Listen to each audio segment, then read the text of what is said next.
wabarakatuh.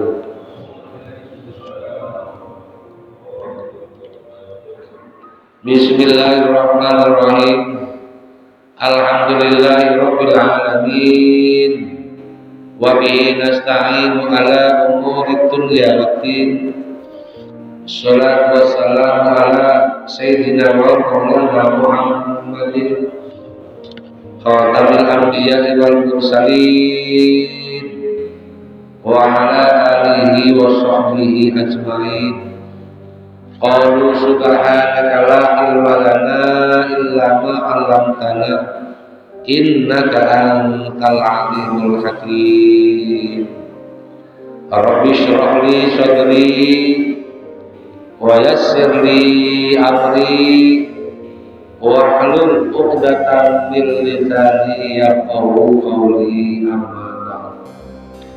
Hadirin jamaah talim Masjid Al-Ikhlas Muhammad Riyal Bawawi yang senantiasa dimuliakan Allah dan semoga mendapatkan kemuliaan dari Allah Subhanahu wa Ta'ala. Syukur alhamdulillah, kita panjatkan kehadirat Allah atas segala nikmat dan karunia-Nya. Alhamdulillah kita bisa hadir kembali, berjumpa kembali masjid yang kita cintai ini dalam rangka sholat subuh berjamaah dan dilanjutkan taklim di pagi ini. Kita semua dalam keadaan sehat walafiat, umur panjang, tidak kurang patuh apapun. Untuk itu marilah kita mengucapkan alhamdulillahirabbil alamin. Semoga Allah berkenan melimpahkan nikmat dan karunia-Nya yang lain kepada kita semua. Amin ya rabbal alamin. Selawat salam semoga tercurahkan kepada baginda Nabi Agung Nabi Muhammad sallallahu alaihi wasallam yang senantiasa kita jadikan tauladan dalam kehidupan kita.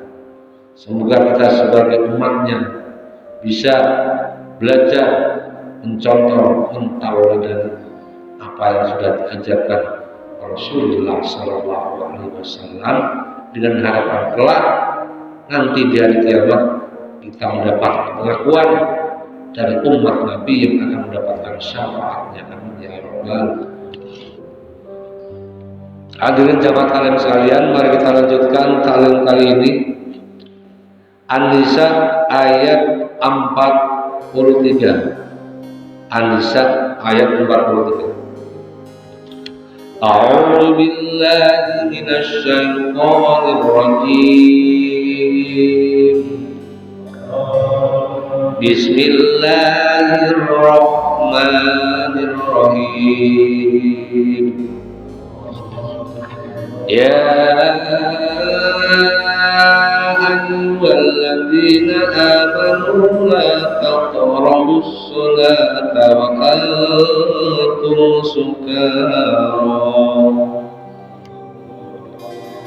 antum sukara hatta ta'lamu ma taquluna wa la junuban illa 'abiri sabil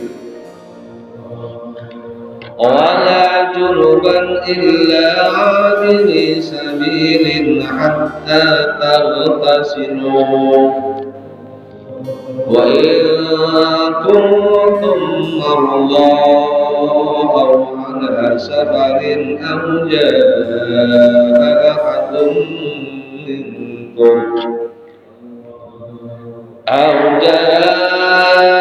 أحد منكم من الغائط أو لامستم النساء فلم تجدوا ماء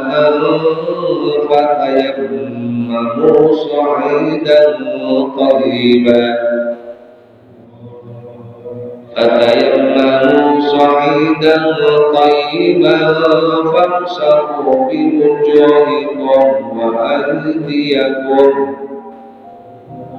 فامسحوا بوجوهكم وأيديكم إن innallaha kana 'afuwan ghafura.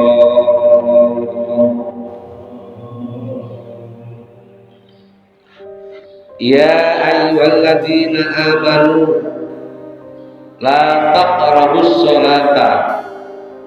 Ya ayyuhalladzina amanu wa wong akeh amanu kang padha iman sapa lati. La taqrabu ojo padha nyedak sira kabeh as-sholata ing salat. Aila usollu sing ojo padha salat sira kabeh.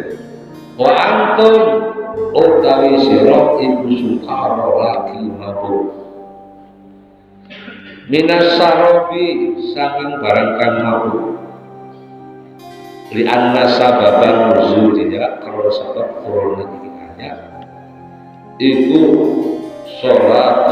sholatul jamatin sholat jamaah fi hali sakren ing dalam tingkai mabuk hatta ta'lamu sehingga padha ngerti sira kabeh ma ing barang takulun padha ucap sira.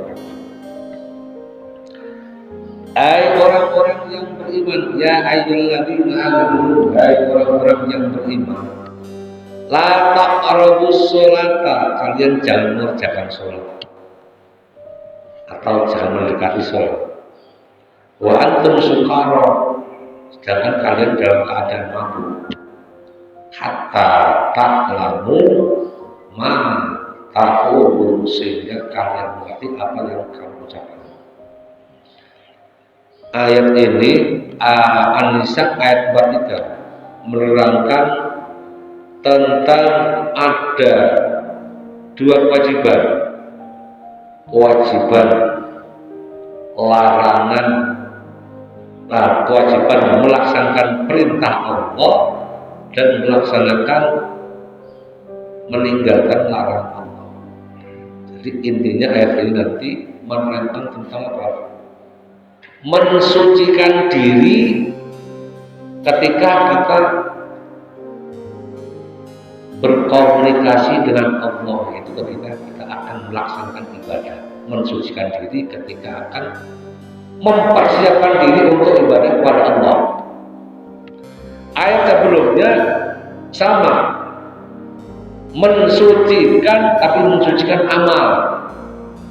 Amal ibadah disucikan dari apa? Supaya jangan berbuat riya, supaya jangan berbuat sombong, jangan berbuat takabur, dan mensucikan amal perbuatan dari berbuat syirik. Karena semua itu nanti akan sia-sia amal yang sudah kita lakukan. Lain asyrakta layak batalna amaluka. Jika engkau berbuat syirik menyekutukan Allah, layak batalna amaluka, akan terhapus, hilang sia-sia. Jadi apa yang pernah kita lakukan selama ini, tapi kita menyekutukan Allah, berbuat syirik kepada Allah, baik syirik tersebut dalam kategori kita masih percaya, kita masih ibadah, kita masih sholat, kita masih puasa, tapi perbuatan kita menyekutukan Allah Subhanahu wa ta'ala.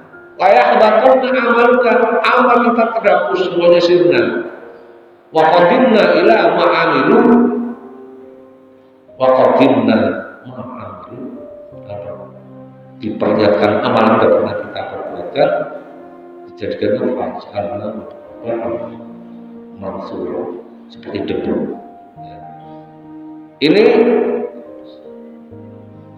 duit harta yang pernah engkau infakkan, ini madrasah yang pernah engkau bangun, masjid yang pernah engkau sumbang,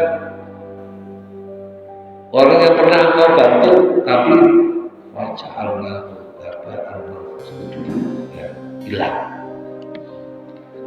Itu ayat tersebut menerangkan apa? Mensucikan amal kita dari amal. Nah, ayat ini sama mensucikan diri kita dalam rangka mempersiapkan ibadah kepada Allah, terutama ketika di sini apa? Ibadah sholat, karena as-sholatu rasul ibadah. Sholat itu apa? Pokoknya ibadah, kepalanya ibadah. Jadi semua tergantung dengan kepalanya. Kalau ketuanya oke, semuanya oke. Cuma ya, kalau kepalanya jalan Pak, jalan. Nah, ini gambarnya seperti itu. As-sholatu rasul ibadah. Sholat itu kepalanya ibadah. Nah, ketika kita ibadah kepada Allah, intinya sholat. Ya, orang-orang yang beriman, jangan kamu mengerjakan sholat tapi antum sukara, kamu dalam kondisi mabuk. Karena orang mabuk itu ngeluh, akalnya hilang, kesadarannya hilang, karena sarana sholat wasara itu wujud bis sholat, syarat wajibnya sholat ada 3, al-islamu wal ba'ilu wal aqlu. Islam berakal, Islam balik berakal, itu syaratnya ujian sholat. Ayat dalam ayat ini, ketika kamu dalam keadaan mabuk, jangan sholat. Ini ayat ini termasuk menerangkan tentang hukumnya minuman keras, hukumnya orang lagi mabuk. Pada ayat ini apa? Li'anna sabab nuzulnya sholat jama'atin fi al-satri. Ayat ini ketika para sahabat lagi sholat, sudah sholat jamaah, tapi ada yang mabuk. Karena pada saat itu al-khamr minuman keras belum ada hukum haram, belum dibolehkan secara mutlak, belum diharamkan secara mutlak. Ketika lagi sholat jamaah terus jangan mabuk. Ini berarti apa? Larangannya ini ketika kita mau sholat asar kita kira-kira jam 3:15 atau jam 3 jadi jam 3 itu jangan minum. Dikhawatirkan efek dari minuman itu ketika sholat pengaruhnya besar. Tapi kalau minumnya pagi masih boleh, karena sudah hilang banyak efeknya, sudah hilang. Minumnya pagi buat sholat asar atau minumnya dulu tak buat sholat asar. Ini karena belum ada larangan secara mutlak. Ayat sebelumnya tentang larangan khamr itu Allah menurunkan ayat yas'alunaka 'anil khamri wal maisir. Kalau ada umatmu Muhammad bertanya tentang kau 'anil khamri wal maisir, tentang minuman keras dan perjudian. Qul fihima ismun kabirun wa manafi'uha linnas. Minuman keras ismun kabir, dosa besar, dan memang ada manfaatnya untuk manusia, untuk manfaatnya ada. Orang minuman keras dosa besar, tapi juga ada manfaatnya. Manfaatnya apa? Habis minum minuman pilih, habis minum keras jadi berani, habis minum keras keras yang jelaskan katanya enteng. Tapi ismuhuma akbaru min naf'ihima. Efek negatifnya, dosanya lebih besar daripada manfaatnya. Efeknya lebih besar diantaranya apa? Ya ini, menghilangkan akal. Wa antum sukara hatta ta'lamu ma taqulu. Sehingga kalian apa? Ta'lamu mengerti apa yang dikatakan. Maksudnya apa? Kalau sudah bisa mengatakan secara orang mabuk itu pikirannya hilang, sehingga kalimatnya, bahasanya itu apa? Bahasanya itu keluar dengan sendirinya. berkeluar dengan sendirinya. Pulang kerja, mabuk, lagi mabuk. Ditanya sama anaknya, "Bapak, kenapa itu? Kepalanya goyang-goyang." Kamu siapa? Anaknya itu nggak kenal. Anaknya nggak kenal karena hilang akalnya sudah hilang, terkontaminasi oleh minuman keras. Kontaminasi oleh minuman keras. Kalau dulu zaman Nabi minuman keras ya asli minuman keras, belum keras enggak. Sekarang bermacam-macam. Pokoknya hal-hal yang memabukkan itu kata sekarang itu narkoba. Nah, ayat yang pertama tadi yasaluna anil khamri wal maisir, hanya bertanya tentang apa? Akibatnya ya ada manfaatnya tapi efeknya negatifnya lebih besar. Yang kedua yang ini. Nah, yang turun ayat yang ketiga tentang larangan mengkonsumsi minuman keras secara tegas. Innamal khamru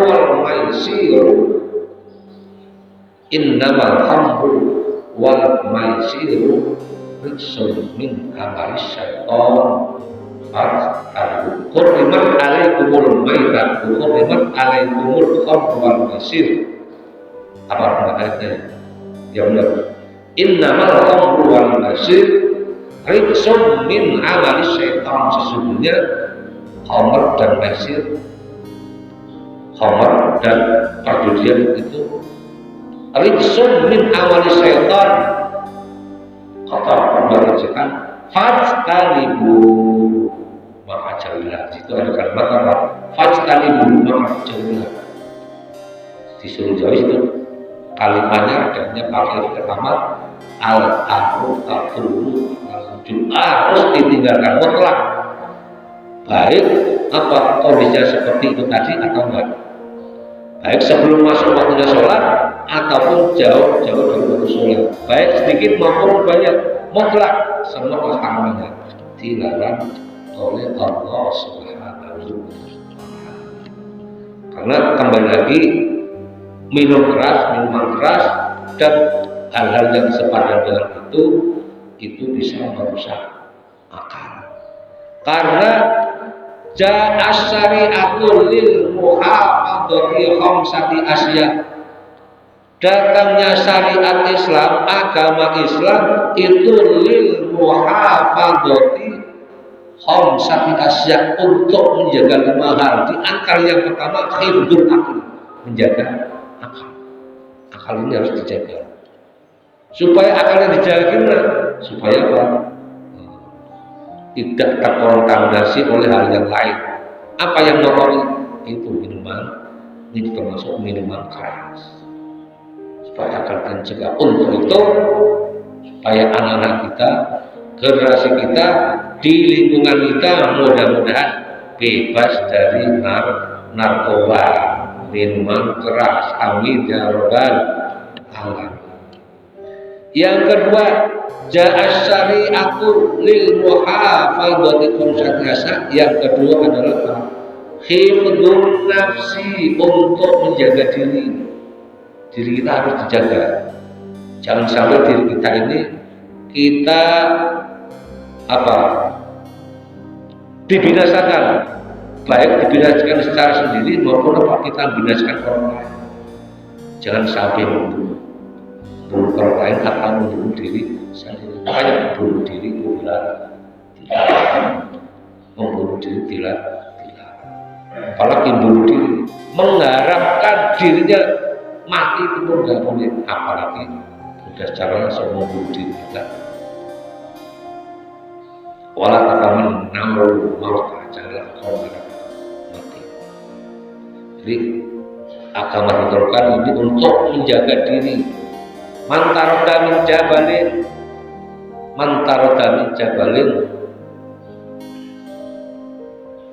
kholidan fiha. Karena siapa yang sengaja terjun dari gunung dan mati, bunuh diri, tidak boleh, dilarang. hatta ta'lamu ma la taqulu.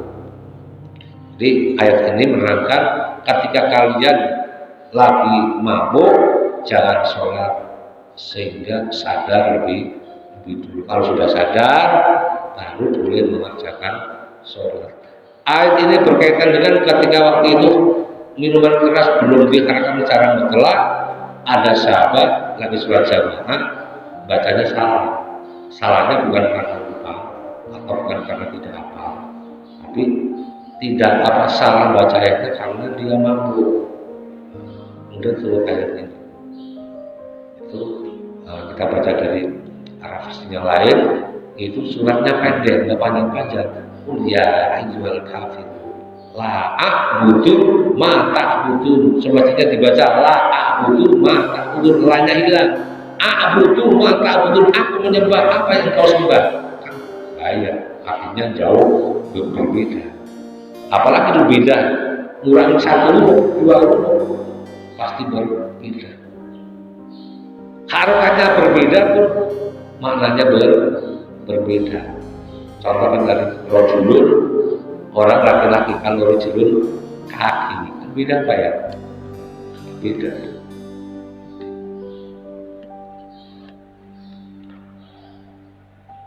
Wala julban. Terus ayat ini di samping menerangkan orang yang lagi mabuk tidak sholat, itu ada sebagian keterangan yang lain, ada tafsir yang lain. Ketika kalian lagi mabuk, ya, jangan mendekati tempat sholat untuk mengerjakan sholat. Kalau jangan mendekati tempat sholat untuk sholat, karena dia tidak layak untuk mengerjakan sholat. Dan wala julban, dan tidak diperbolehkan masuk ke dalam di sini kan orang mestinya sholat itu di tempat sholat. Zaman Nabi adalah tempat sholat adalah masjid, belum ada musola. Ketika wala julban ai wala taqrabus sholata wa kuntum julban, jangan kau mendekati tempat sholat, mendekati masjid, dan kalian dalam kondisi junub. Junub ini berarti orang yang menanggung hadas besar. Makanya dalam bahasa dalam fikih, orang ketika junub dilarang mengerjakan 5 hal: sholat, kemudian baca Quran, wa masul mushafi, nyenggol demek mushaf, wa hamluhu Quran, wal muksu fil masjid, di masjid, duduk di masjid, duduk di masjid, sengaja ke masjid, duduk atau duduknya itu sholat, atau duduk tapi nongkrong, atau duduknya ngecas HP dan sebagainya. Ini dilarang, baik junubnya itu biilajin au inzalin. Junubnya itu karena memang habis bersekumpul dengan pasangannya, atau junubnya biinzalin, semalam mimpi keluar air sperma.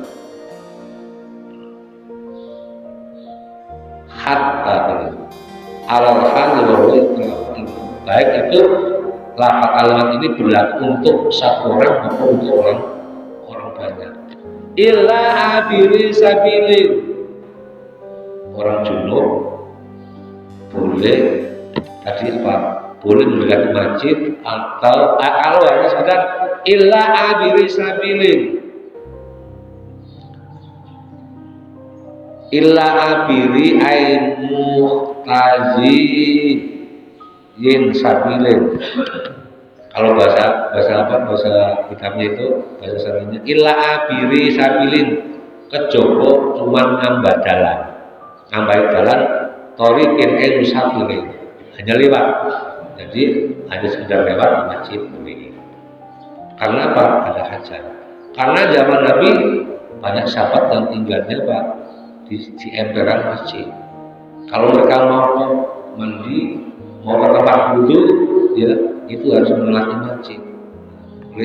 Kalau hanya illa abiri sabil, hanya sekedar melalui masjid, tunggu boleh tidak. Tapi yang dilarang itu al-muqsu il masjid, sengaja duduk di masjid. Hatta tasilu sehingga kodok adus surau kabeh. Kalau kalian sudah mandi, itu berarti boleh. Tadi ayat yang pertama, kalau kalian lagi mabuk, jangan sholat dulu. Kalau kalian lagi junub, jangan ke masjid dulu, harus mandi dulu. Tentunya ya ini larangannya apa? Dalam penafsiran yang lain, karena orang yang lagi junub itu tidak boleh ke masjid itu karena apa? Itu dia lagi junub, dirinya belum bersih, tidak bersih, menanggung hadas. Karena orang yang junub lagi junub itu tidak bersih, tidak suci. Karena kita lagi sholat itu kita menghadap kepada Allah yang Maha Suci. Diri kita harus suci.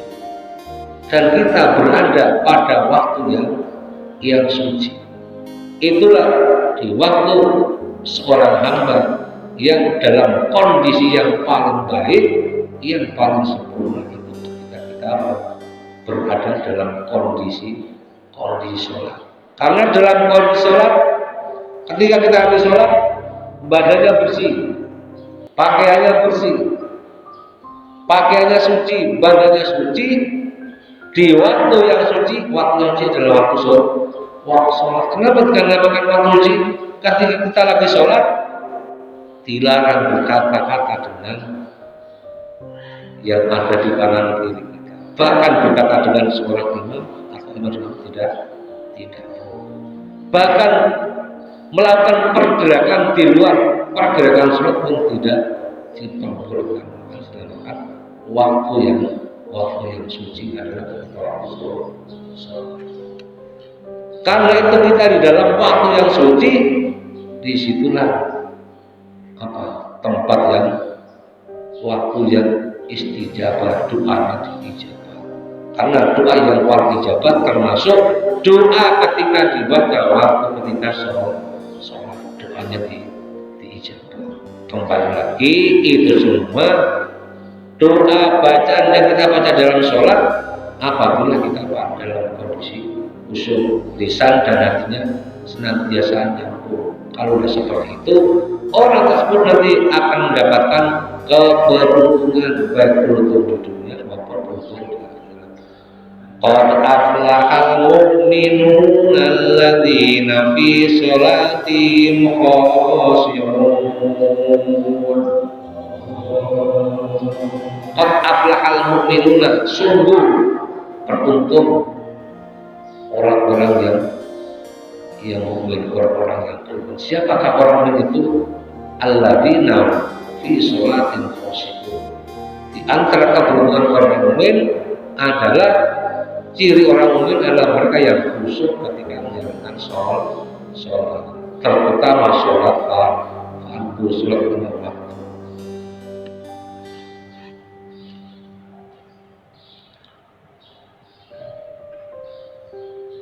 Orang junub tidak boleh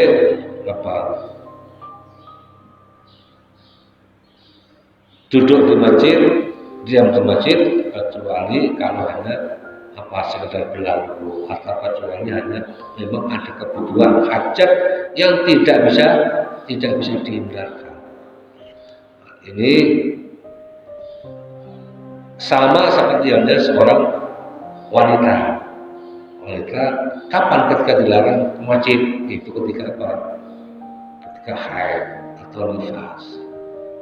Kan termasuk larangan orang haid itu diantaranya sholat, puasa. Kalau junub nggak ada larangan puasa ya. Kalau junub puasa tersah, puasanya tersah. Ini ya. Kalau orang junub puasa tersah. Contoh, habis sahurnya jam 3, ya. Jam 3 tidur, hubungan suami istri, ya. atau mimpi julung. Kemudian subuh belum mandi, belum mandi Pak, dingin Pak, nggak bisa mandi. Mandinya baru besok pagi. Boleh puasa. Ini dengan catatan mandinya hati-hati, jangan seperti mandinya orang yang tidak junub. Makanya orang junub nggak ada larangan untuk puasa, tersah puasa. Larang orang yang haid sholat, puasa, baca Quran, kemudian nyentuh mushaf, kemudian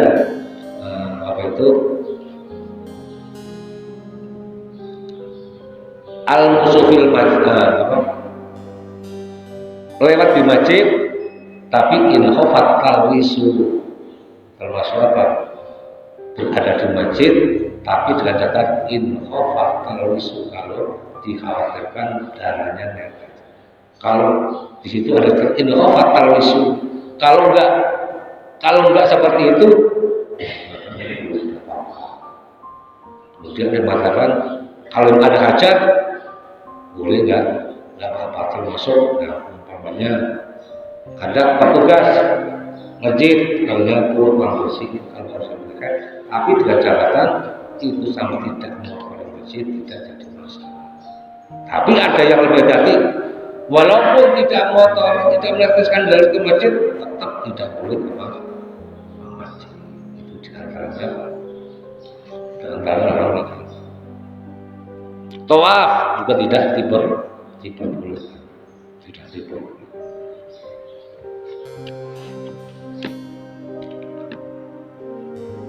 Wa in kuntum mardo. Tadi sekarang orang yang lagi junub tidak boleh ke masjid, tidak boleh duduk di masjid kalau mereka sudah mandi, kecuali mereka sudah mandi. Kalau sudah mandi boleh, dan sudah beres. Tapi seandainya ditarik kondisi junub, ya, haid dan sebagainya. Wa in kuntum marda aw ala safarin aw jaa ahadun minkum minal ghaib. Wa in kuntum, nah kita baca ini juga. Falakum antasilu, mengkosa kedua sira kabeh iku antasilu padha salat sira kabeh. Al istisna al musafir, mengecualikan musafir, ya, mengecualikan musafir. Di anna lahu, kalau musafir itu hukuman hukum akhara kan saya nanti ada pembahasan berikutnya. Wakila al-muratulan musafir kan bukan dikatakan apa anna ya larangan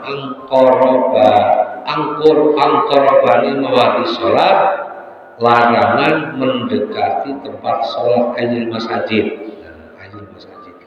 Pada lafal kan nggak ada kata masjid, tapi kenapa dilarang?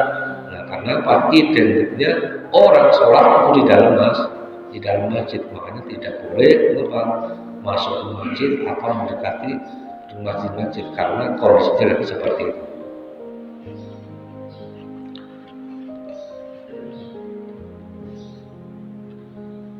Wa in kuntum lamun ana sira kabeh iku mardo,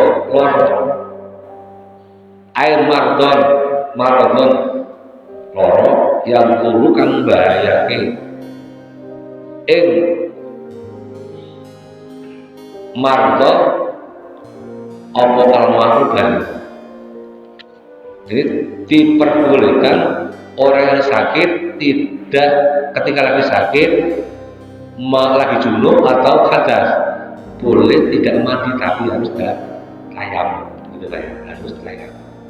Wa in kuntum mardo, jika kalian junub atau lagi nggak punya hadas, kalau mau sholat tapi mau gunakan air, itu bahaya. Ya rumah kalau menggunakan air bahaya, itu karena jangan sakit. Atas anjuran dokter, Pak, ini nggak boleh kena air ya, kalau bapak kena air itu tambah bahaya. Atau sakitnya bapak ini kalau kasih kena air nanti malah bertambah parah. Jadi ada kultur boleh tidak menggunakan air karena dia lagi sakit. Jadi cara gimana mandinya atau hadasnya, wudhunya itu dengan tayamum. Au ala safarin, boleh tidak menggunakan ini. Ayat ini menjelaskan, menguatkan tentang apa? Tentang hukum fikih, kan hukum fikih.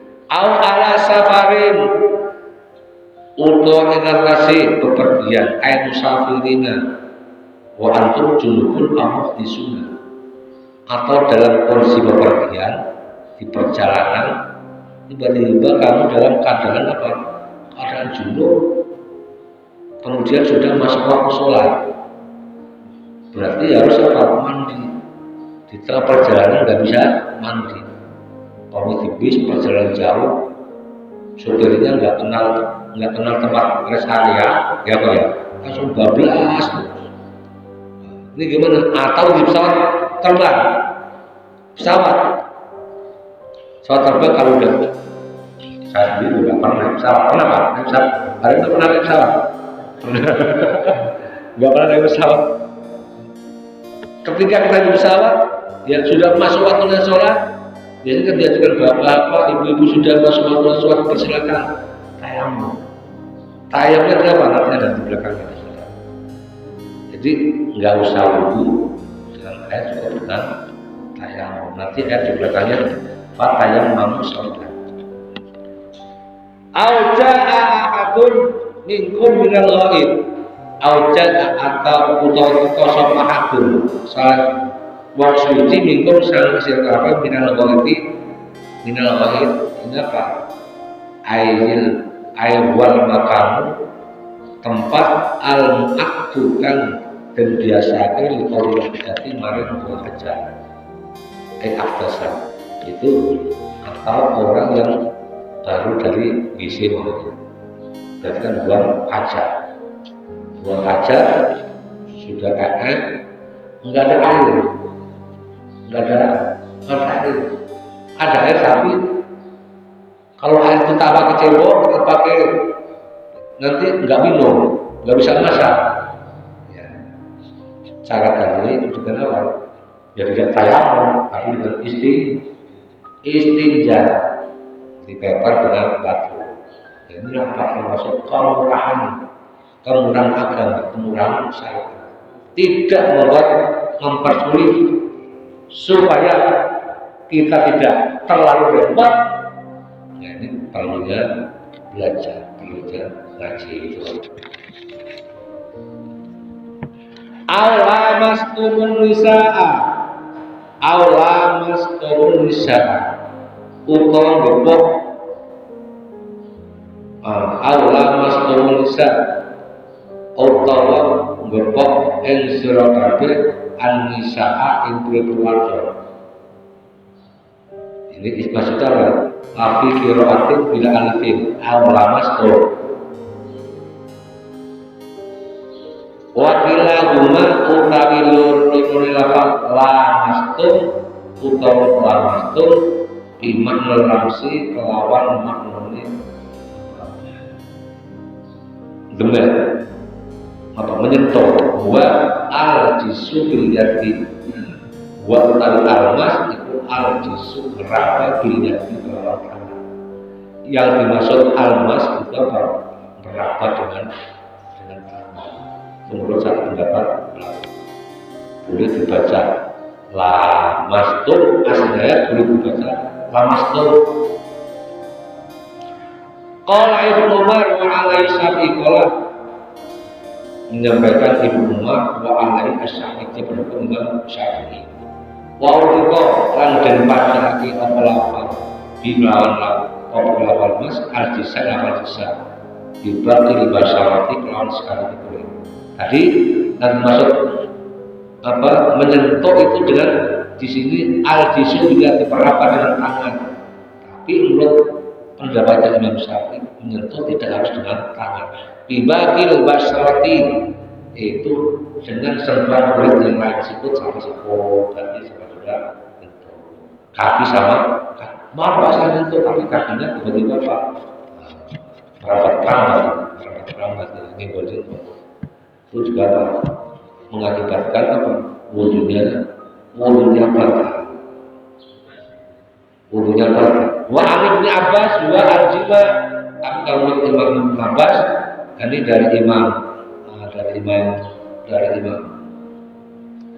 Hanafi adalah al-jima yang termasuk ketemunya kulit satu dengan kulit yang lain. Ini ada al-jima, yaitu kulitnya kelamin laki-laki ketemu dari kulitnya kelamin perempuan. Ini ada beberapa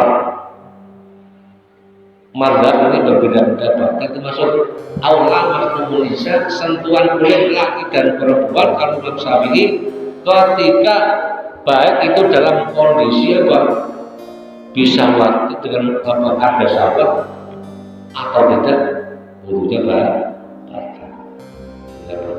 Ada kalau apa Imam Hanafi sentuhan yang dimaksud aula mas'ulisa sentuhan kulit laki dan perempuan itu hubungan suami istri. Bukan malah yang berartinya sentuhan laki dan perempuan kalau tidak apa diiringi dengan syahwat tidak batal, tapi kalau dengan syahwat batal. Ini tujuannya apa? Ini untuk perbedaan para mazhab, perbedaan para mujahid ini meninggalkan bagi pengikutnya. Contoh umpamanya keluar, kalau kita ikut Imam Syafi'i, ketika setiap menit kita simbolan dengan perempuan lain itu orang perempuan. Ini namanya nanti ada intikam mustahil pindah apa imam setara karena kondisi yang merepotkan. Nah, ketika lagi tawaf lupa mengikuti pendapat ulama. Sentuhan kulit laki dan perempuan tidak membatalkan wudhunya dengan catatan tidak ada rasa salah berarti wudhunya aman, tawafnya aman. Nah itu semua falam tajidul makan, falam tajidul kolam musik makan yang banyu. Kata tokaruna tersebut wujud jadi selagapi di suatu hari sholat pada tolabi saat badane boleh banyu wat tartisi lan apa melihat situasi bahwa utawi itu rasul balik ilama akal apa manto marin saat yang berulang pada yang merupakan musuh kabeh.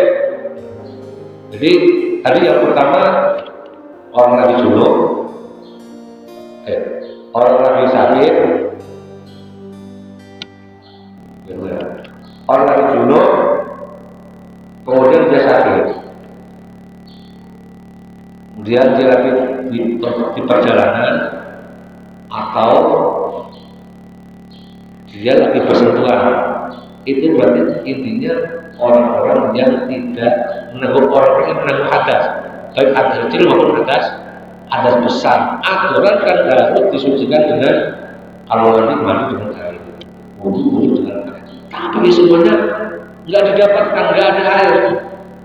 Kalau nggak ada air, ya partainya kayak Muslim itu dan juga supaya tayamumnya dengan apa? Nah, ini untuk tayamum kalau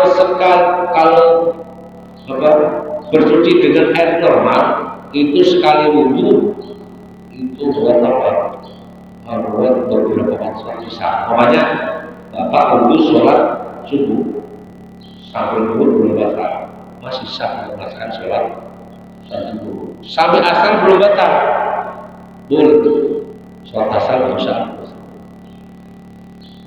Tapi kalau tayamum sekali tayamum untuk sekali waktu sholat tapi kalau sholat boleh tidak apa-apa.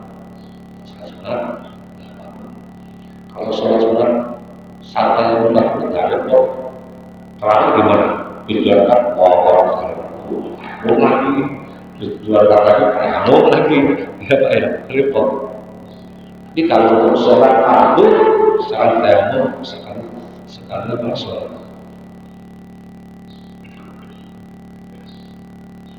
Itu sudut kata dukul lagi tayamnya itu nanti kalau sudah masuk waktunya sholat.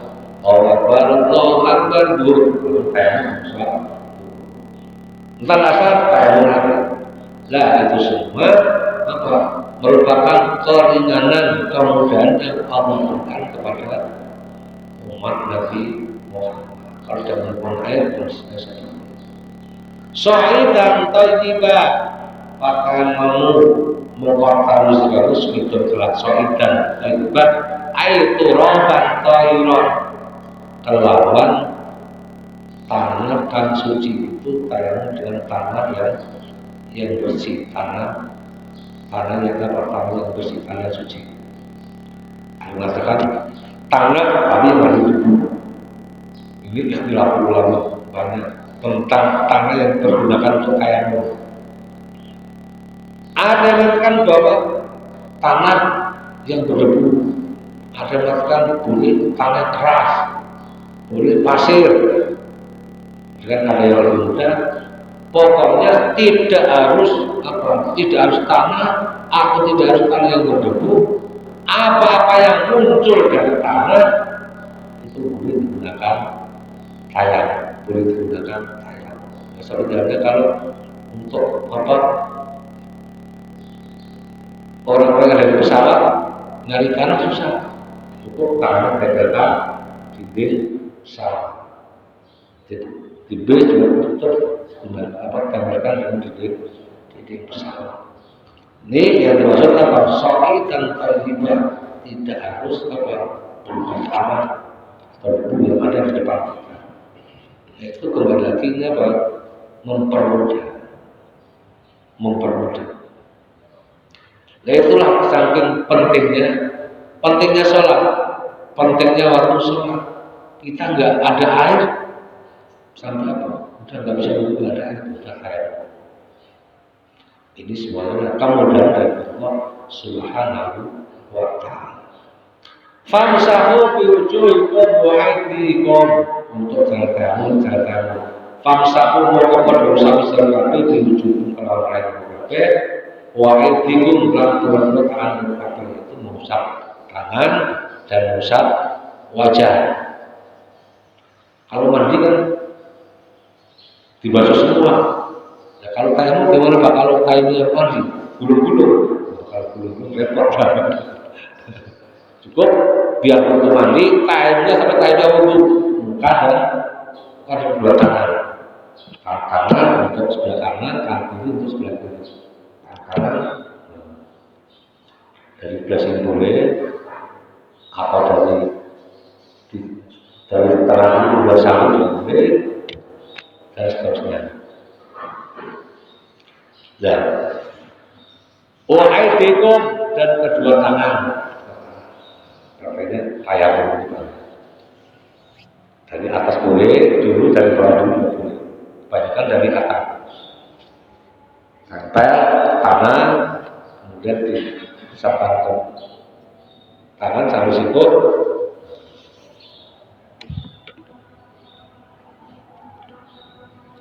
Jadi untuk tayamum muka dan kedua tangan yang diusap. Kemudian ini logikanya kalau kita mandi otomatis badan kita disucikan dengan bibir dan air bersih. Kalau tayamum dan debu, apa logikanya? Apa logikanya? Karena ini mengembalikan kepada asal usul kejadian manusia. An-nasu kulluhu min adam wa adam min turab. Bahwa manusia itu semuanya berasal dari Nabi Adam. Wa adam min turab, dan Nabi Adam itu Allah ciptakan dari tanah. Allah ciptakan dari tanah. La fadla min arabiyyin wa ajamiyyin illa bitaqwa. Jadi tidak ada perbedaan kemuliaan seorang baik orang Arab maupun orang kain Arab, yang membedakan adalah takwa. Terus yang kedua, kenapa tanah bisa dijadikan sebagai alat bersuci? Itu ketika kita mensucikan, membersihkan najis mughal atau salah satunya dibasuh 7 kali, salah satunya harus dicampur dengan tanah. Karena hal ini seorang peneliti dari Timur Tengah, seorang pakar peneliti, kenapa najisnya anjing dan babi itu ketika dibasuh dibersihkan dengan sampai air 7 kali, salah satunya secara diteliti, ya dibasuh air 7 kali sudah bersih secara normal. Dibasuh 7 kali ini tidak bersih. Tapi ketika dianalisa, diteliti dengan alat yang lebih canggih, bakterinya yang dari anjing dan babi masih kelihatan. Tapi ternyata dicampur dengan tanah itu bersih sama sekali, hilang sama sekali. Seketika itu orang tersebut menyatakan asyhadu an la ilaha illallah wa asyhadu anna Muhammadar Rasulullah, menyatakan Islam. Sampai sejauh ini penelitian agama Islam. Innallaha kana afuwan ghafura. Innallaha sakana Allah.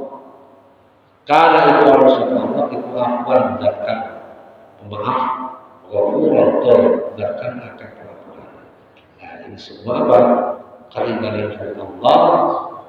Kemudian orang-orang yang ingin mengerjakan seperti itu diampuni oleh Allah karena Allah Maha Pengampun. Ghafura, bahasa Arabnya kalimat yang mengikuti bahasa fa'ulun itu maknanya apa? Mempunyai arti banget sangat. Dolimun, kalau orang itu banget dolimun, banget dolim. Jahlun, bodoh, kalau banget bodohnya. Kalau jahilun sebenarnya bodoh, orang bodoh. Kalau banget bodohnya jahilun. Itu dalam pelajaran ilmu. Karena Allah Maha Pemaaf dan Maha Pengampun. Allah sangat Maha Pemaaf, sangat Maha Pengampun. Itu semua adalah apa? Keninganan dari Allah Subhanahu wa Ta'ala. Jadi inti ayat 43 menerangkan tentang apa? Kalau mensucikan diri ketika kita hendak beribadah kepada Allah Subhanahu wa Ta'ala. Mensucikan diri dengan cara mandi, dengan cara wudu dan lain, dengan cara tayammum atau dengan cara istinja. Itu semua kembali lagi apa? Rukhsah pemuraan dari Allah Subhanahu wa Ta'ala. Alam tara alladziina utul nasiban minal kitab wallahu a'lamu bissawab. Mungkin itu yang dapat ya juga. Untuk mandi dulu. Pada saat kita misalkan habis hubungan, terus yang dibasuh pertama kan ya tangan atau kambing gitu, kemudian berwudu, kemudian mandian dulu. Nah ketika lagi mandi, kita misalkan mandi kan biasa cuma dibasuh kan, terus dengan air juga ya. Nah itu kalau kita mau sholat ada kewajiban dulu lagi atau enggak? Misalkan seperti itu. Itu ada beberapa pendapat bahwa setelah mandi besar kemudian tidak usah wudu lagi. Karena apa? Otomatis hadas besarnya dihilangkan, hadas kecilnya hilang. Tapi karena kita ini mayoritas mazhab Syafi'i, kalau hadas besar cara menghilangkan dengan mandi. Tapi kalau hadas kecil, biarpun mereka sudah mandi, hadas kecilnya tetap mengandung masih mengandung hadas kecil. Untuk itu habis mandi besar tetap wudhu lagi. Gitu ya. Kemudian ada pula kenapa syaratnya mandi besar harus wudhu dulu? Wudhu dulu harus mandi juga batal lagi megang titik, megang kelamin. Nah, walaupun setelah itu kemudian kita mandi megang kelamin batal masalah untuk mendapatkan keutamaannya mandi. Sekali lagi Pak ya, berarti kalau memadai Syafi'i, cara menghilangkan hadas besar dengan mandi, cara menghilangkan hadas kecil dengan wudhu. Walaupun ada yang beranggapan setelah mandi besar nggak usah wudhu ketika kita mau sholat baca Quran. Alias orang yang setelah mandi besar berarti hadas kecilnya gugur, berarti sholat nggak usah wudhu lagi. Jadi kalau Imam Syafi'i mandi wudhu, ya gitu. Mulai dari wudhu dulu, mandi wudhu lagi kan? Bukan. Yang wudhu pertama itu untuk mendapatkan keutamaan wudhu, keutamaan mandi. Sebelum mandi wudhu dulu. Setelah wudhu mandi. Itu untuk mencapai wudhu untuk apa? Mendapatkan kemuliaan mandi. Setelah mandi besar, ya mandi besar, menurut gambaran Syafi'i, berarti kita kan nggak punya hadas kecil kalau menurut Syafi'i. Kalau mazhab yang lain setelah mandi besar itu hadas kecilnya gugur, berarti sholat boleh, baca Quran boleh. Tapi kalau min a'immat tidak mazhab Imam Syafi'i setelah mandi mau sholat ya harus wudhu lagi, itu ya. Tetap wajib wudhu. Karena apa? Cara menghilangkan alasannya apa itu seperti itu karena cara menghilangkan hadas kecil harus dengan wudhu. Kecuali kalau bapak ngomongnya ya mandinya di kali, sekalian mandi nyelam, ya begitu langsung lihat wudhu langsung, ya boleh terus seperti itu. Berarti sekali mandi sekaligus wudhu itu ya. Terus tadi yang soal apa namanya kita meminta mati kan tidak boleh. Meminta mati gitu juga tidak boleh. Ya, apalagi untuk bunuh diri gitu ya. Tapi suka ada apa namanya mungkin ini ada sedikit sepele, tapi saya nggak tahu posisinya apa boleh atau tidak. Nah ada orang misalkan berkata begini, sudahlah saya nggak mau repotin orang gitu kan. Ya kalau misalkan memang saya mesti meninggalnya misalkan mudah gitu kan, yang mesti nggak repotin orang gitu kan, dan minta berikan sama Allah gitu. Nah itu kalau misalkan seperti gimana tuh ada yang mungkin begini, saya nanti kalau sudah meninggal ya misalkan di masjid atau gimana gitu, itu kalau seperti itu boleh Pak? Kalau itu kan wasiat namanya. Itu kan wasiat ucapan, kan dia mengharap nanti kalau saya mati mudah-mudahan bisa mati di sini tempat ini. Nanti kalau mati saya janji itu namanya wasiat. Bukan dia mengharap mati. Yang dilarang itu wala tataman mau ta'in untuk mukminin. Jika kamu mengaku orang yang beriman kepada Allah, kamu jangan harap mati. Walatul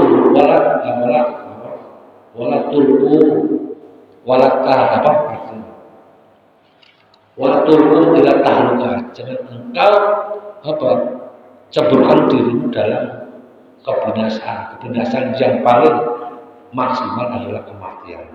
Mati, nggak boleh.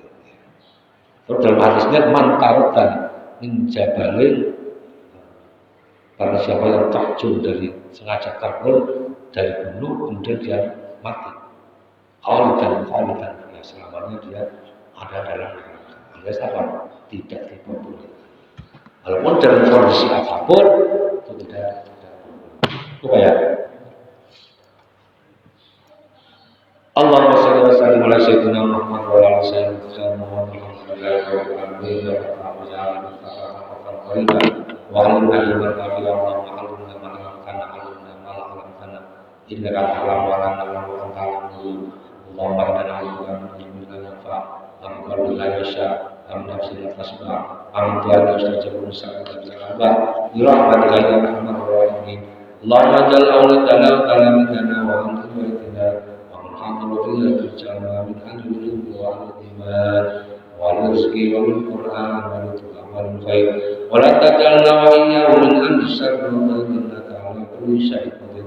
Allahumma inna na'udzubika min ilmin la yanfa' wa min qalbin la yakhsha' wa min nafsin la tasba' wa min qalbin la tajabu sallallahu bi rahmatika ya arhamar rahimin. Rabbana atina fid dunya hasanah wa fil akhirati hasanah wa qina adzabannar. Sallallahu alaihi wasallam Muhammadin wa ala alihi wasallam. Subhana rabbika rabbil izzati amma yasifun wa salamun alal mursalin. Alhamdulillahi rabbil alamin.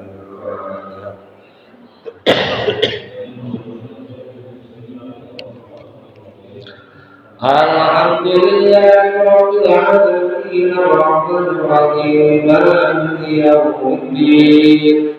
Iyyaka na'budu wa iyyaka nasta'in.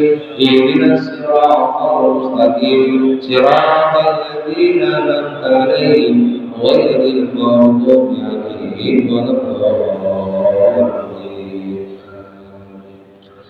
Kurang lebihnya mohon maaf, bila taufiq wal hidayah. Wassalamualaikum warahmatullahi wabarakatuh.